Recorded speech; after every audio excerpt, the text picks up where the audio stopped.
2021 നടന്ന RRB NTPC CBT 1 എക്സാമിന് ചോദിച്ച ഒരു ക്വസ്റ്റ്യൻ ആണ്. The cost of 2 pencil, 4 pens and 8 erasers is ₹12. And the cost of 8 pens, 10 pencils and 4 erasers is ₹36. How much will 3 pencils, 3 pens and 3 erasers cost? അപ്പൊ നമ്മുടെ majority ആളുകളും തെറ്റിക്കാൻ സാധ്യതയുള്ള ഒരു ക്വസ്റ്റ്യൻ ആണ്. കാര്യം എന്താണെന്ന് പറയാം. The cost of 2 pencil, 4 pens and 8 erasers is ₹12. ഈ പറഞ്ഞേക്കുന്നത് എങ്ങനെ ഒരു ഇക്വേഷൻ ആയിട്ട് നമുക്ക് എഴുതാം? ഞാൻ പെൻസിലിന്റെ കോസ്റ്റ് എക്സ് ആയിട്ട് എടുക്കുക. അപ്പൊ 2 പെൻസിലിന്റെ കോസ്റ്റ് എത്ര വരും? 2x. ഇനി പെന്നിന്റെ കോസ്റ്റ് y ആയിട്ട് എടുക്കുന്നു. അപ്പോൾ 4 പെന്നിന്റെ കോസ്റ്റ് 4 × y പ്ലസ് ഇനി ഇറൈസറിന്റെ കോസ്റ്റ് z ആയിട്ട് എടുക്കുന്നു. അപ്പോൾ 8z. ഇതെല്ലാം കൂടെ കൂട്ടുമ്പോൾ എനിക്ക് എത്ര കിട്ടും? ₹12 കിട്ടും. അപ്പൊ 12 എന്ന് കൊടുക്കാം. ഇത് ആദ്യത്തെ ഇക്വേഷൻ. ഇനി രണ്ടാമത്തെ ഇക്വേഷൻ നോക്കുക. And the cost of 8 pence ആണ് തന്നേക്കുന്നത്. ഇവിടെ ആദ്യം കൊടുത്തിരുന്നത് 2 പെൻസിൽ എന്നാണ്, പക്ഷെ ഇവിടെ കൊടുത്തേക്കുന്നത് 8 പെൻസ് എന്നാണ്. അപ്പൊ നമ്മുടെ പെന്നിന്റെ കോസ്റ്റ് y ആയിട്ടായിരുന്നു ആദ്യം എടുത്തത്. അപ്പൊ ഇവിടെയും 8 പെന്നിന്റെ കോസ്റ്റ് ഇവിടെ എഴുതുക, 8y എന്ന് എഴുതുക.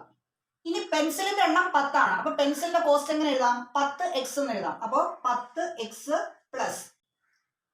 പ്ലസ് ഇനി ഇറൈസർ 4 എണ്ണമാണ്. അപ്പൊ 4 ഇറൈസറിന്റെ cost 4z is equal to എത്ര കിട്ടും? 36 കിട്ടും. ഓക്കെ, ഇനി നമ്മൾക്ക് ചോദിച്ചേക്കുന്നത് how much will 3 pencil, 3 pens and 3 erasers cost എന്നാണ്. അതായത് 3x + 3y + 3z ന്റെ ആൻസർ ആണ് ചോദിച്ചേക്കുന്നത്. അപ്പൊ ഈ രണ്ട് ഇക്വേഷനും ഒരു പ്രത്യേകതയുണ്ട്. എന്താന്ന് പറയാം. ഈ രണ്ട് ഇക്വേഷന്റെയും ലെഫ്റ്റ് സൈഡും റൈറ്റ് സൈഡും ഞാൻ ആഡ് ചെയ്യാൻ പോവാണ്. അപ്പോ 2x + 10x എത്ര വരും? 12x എന്ന് വരും. 4y + 8y എത്ര കിട്ടും? 12y എന്ന് കിട്ടും.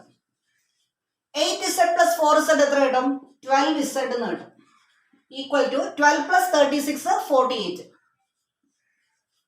നോക്കുക, ഈ ഇക്വേഷന് ത്രൂ ഔട്ട് എനിക്ക് എന്ത് വെച്ച് ഡിവൈഡ് ചെയ്യാം? 12 വെച്ച് ഡിവൈഡ് ചെയ്യാം. അപ്പൊ എനിക്ക് x + y + z ന്റെ ആൻസർ കിട്ടും. അപ്പൊ ഇതിനെ ത്രൂ ഔട്ട് 12 വെച്ച് ഡിവൈഡ് ചെയ്യുമ്പോൾ x + y + z is equal to 48നെ 12 വെച്ച് ഡിവൈഡ് ചെയ്യാം. അപ്പൊ 48നെ 12 വെച്ച് ഡിവൈഡ് ചെയ്യുമ്പോൾ 4 എന്ന് നമുക്ക് ആൻസർ കിട്ടും.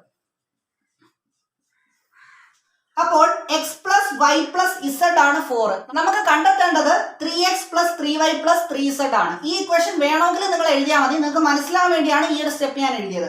അപ്പൊ 3x + 3y + 3z എനിക്ക് എങ്ങനെ എഴുതാം? 3 കോമൺ എടുത്താൽ 3 × x + y + z എന്ന് എഴുതാം.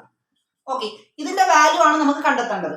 നമുക്കറിയാം x + y + z ന്റെ വാല്യൂ 4 ആണ്. അപ്പൊ 3 × 4 is equal to 12 എന്ന് നമുക്ക് ആൻസർ കിട്ടും. ഓപ്ഷൻ സി 12 ആണ് കറക്റ്റ് ആൻസർ.